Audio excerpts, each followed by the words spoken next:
Hello there, and welcome back to another installment of SCP Readings with your reader here, Gmodon. Today we're looking at SCP-113. As always, there is a link down in the description for you to follow along as I read out loud.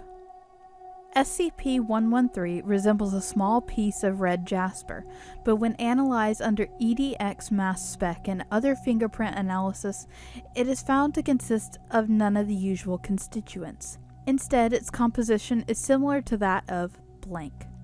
When touched by the flesh of an organism possessing sex chromosomes, the object changes both the genetic and the physical sex of the entire organism.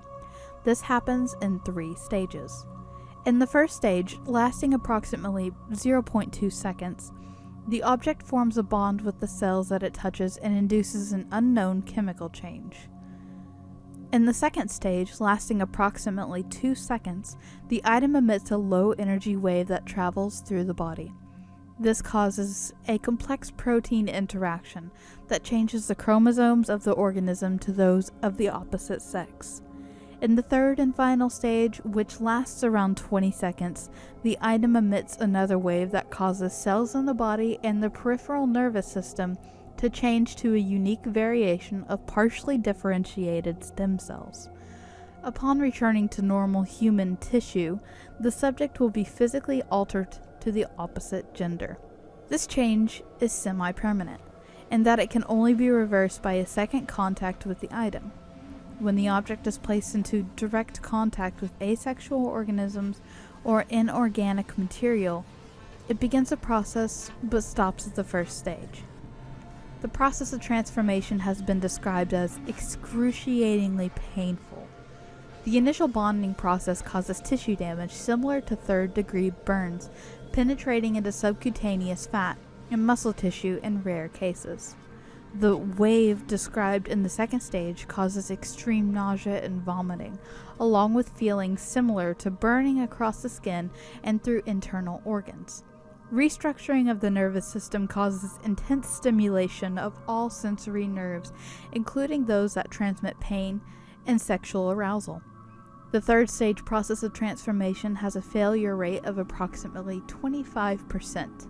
In about half of failed transformation, partial or complete obliteration of the genitals is experienced, along with lacerations of the skin and abdominal organs as they transform at slightly different rates. An additional half of failed cases result in death of the subject by severe organ trauma or internal bleeding or partial or complete paralysis. Minor tissue damage, usually to the skin, occurs in nearly 75% of all cases. The failure rate increases exponentially for multiple exposures, often resulting in permanent damage even after successful transformation. Note that there is a significant risk of data expunge after multiple exposures. So this SCP, imagine GAC. If you guys remember what GAC is that gooey stuff.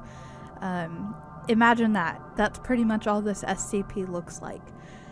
And what it basically does is once you touch it, you'll go through these 3 different stages, which they each have their own thing that changes your chemical makeup, your physical makeup, pretty much everything about you to the opposite gender and sex. So say that you're a female, you touch this little glob, it's going to turn you completely to a male. You're going to have the genitalia of a male, you're going to have the chemicals of a male. Pretty much everything about you that was female will be gone and be replaced into male, vice versa for male to female. However, there is a failure rate, as it can cause death from internal bleeding, paralysis, all the wonderful things of possibly dying.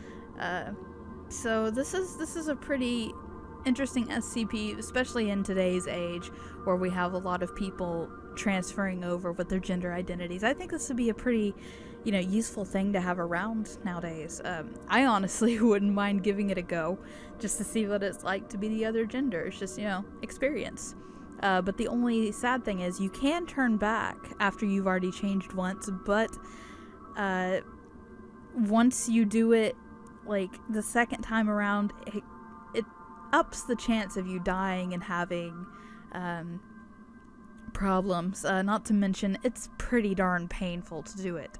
So it's an interesting thing. I wouldn't mind this one being real, as it can be contained, and really great way to make a lot of money, whoever finds it or makes it up. So that has been SCP-113. Like and favorite if you enjoyed. Subscribe to hear some more of these SCP readings, and we will see you guys next time. Thanks.